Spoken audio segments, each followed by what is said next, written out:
In the show, we used to always do a song at soundchecks called "Don't Let the Sun Catch You Crying." It just was a nice one to do. You see, if you do the show's numbers, you do the numbers from the show at soundcheck, we're bored by the evening. We said, we've done this once today. So I hate that kind of thing. So the soundcheck used to be really another show. There'd be about 5 people out there digging this completely different show. So we tried to get that feeling on the album. So there's what other kind of songs were you doing, for example? We did Matchbox all the time. That was like our soundcheck number.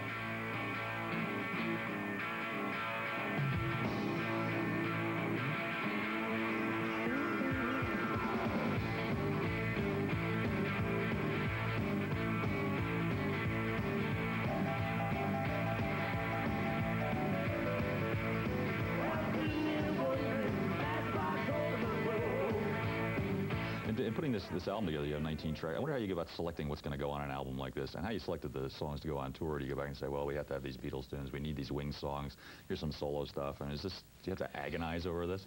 We didn't agonize over it, no. But that was roughly it, what you just said, you know, some Beatles songs, some solo songs. But basically, because I just wanted to kind of cover my career to date and play some of my best stuff, you know, so we kind of selected it with that in mind.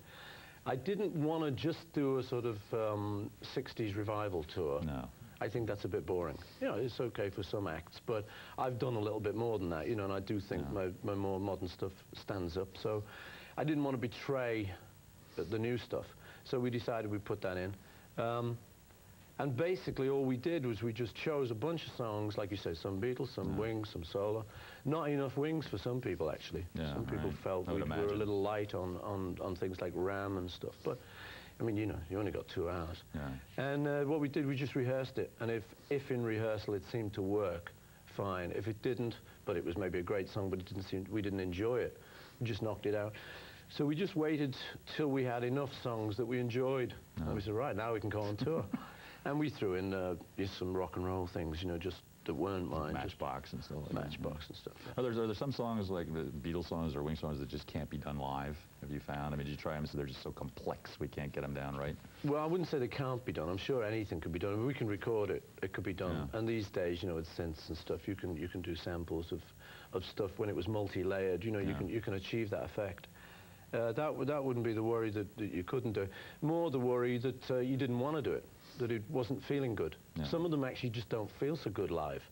Really? You know, they're nice songs, but Hey Jude, when you just sing it in rehearsal or you sing it live, kind of feels like, oh yeah, and we'll go, you all join in, and I bet they do. You know, you can you get a feeling of what's going to happen. Hey Jude.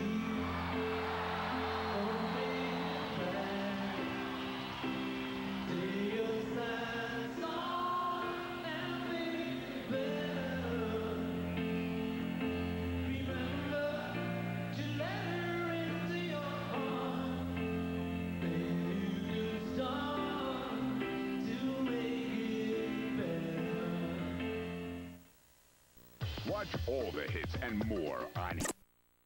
Yeah, I think, you know, it has helped them. You know, they certainly got back in touch with us and said, you know, thanks for kind of getting our name known around the world and stuff.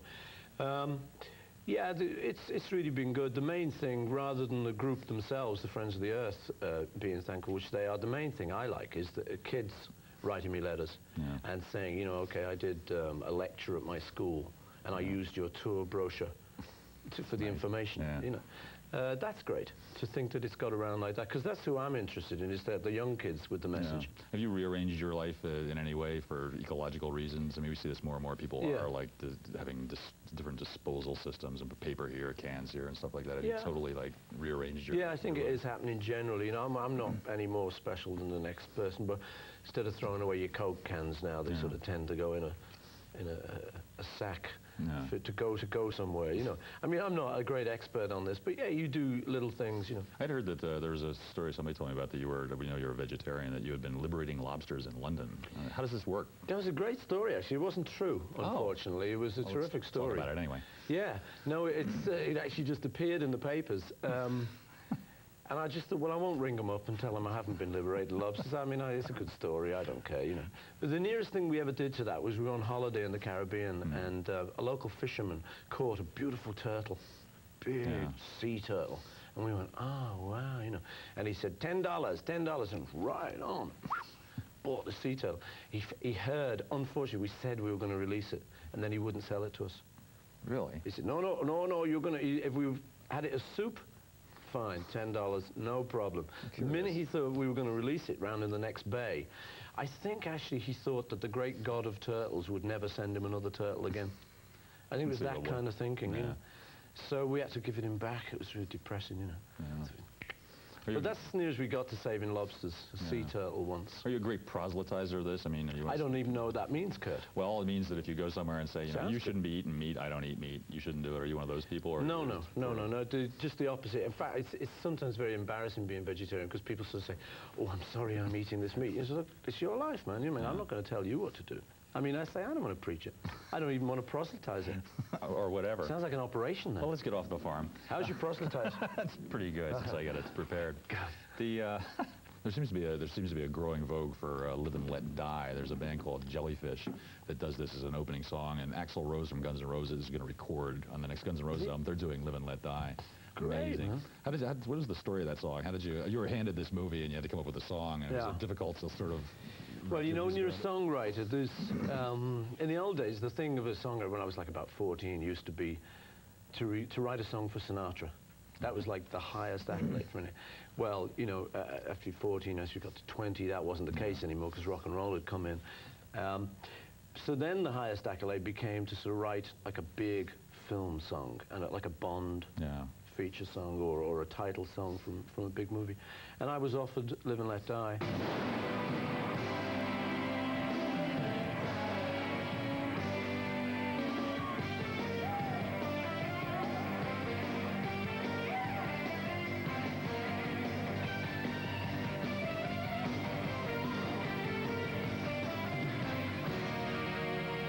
The most difficult thing is to write to a title like that. Yeah, really. Because you've got to... It's an unlikely title. Writing backwards, you know, it doesn't just arrive. In a nice song, you go, diddle-diddle, I believe in yesterday.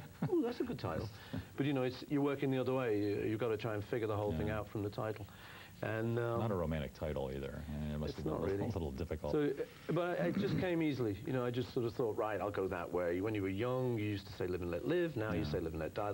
That's kind of enough to start me off. Yeah. I wanted to ask you about a few other songs too, because I just think the idea of where they came from would be interesting to toy around with. One of them was Maybe I'm Amazed. Did your songs all come from the same place? I mean, did you just sit down and get an idea, or are they all created differently? Yeah, hopefully they're all created differently. I mean, because it's boring if they all just come from the same place every time. It's just like churning it out.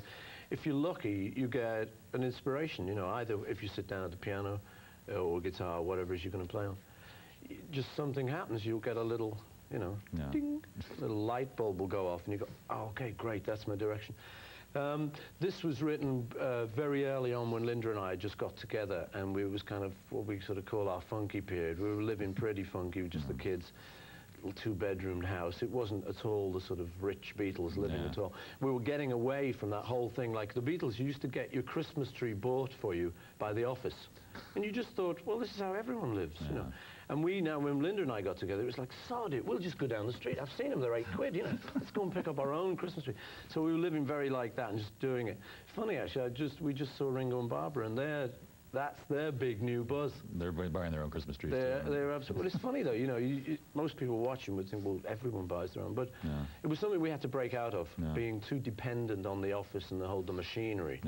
So this was written just about that period, and it was about me and Linda really. And I just sat down at the piano and got this "Maybe I'm Amazed" phrase that kind of stayed through the whole thing. And then I wanted, you know, You Hung Me on a Line. I wanted a few sort of, you know, less pretty things, because it wasn't all pretty what we were going through. It was fairly, it was a little bit tough because of the breakup of the Beatles and Apple, and you know, it was fairly hair-raising, you know. Maybe I'm amazed the way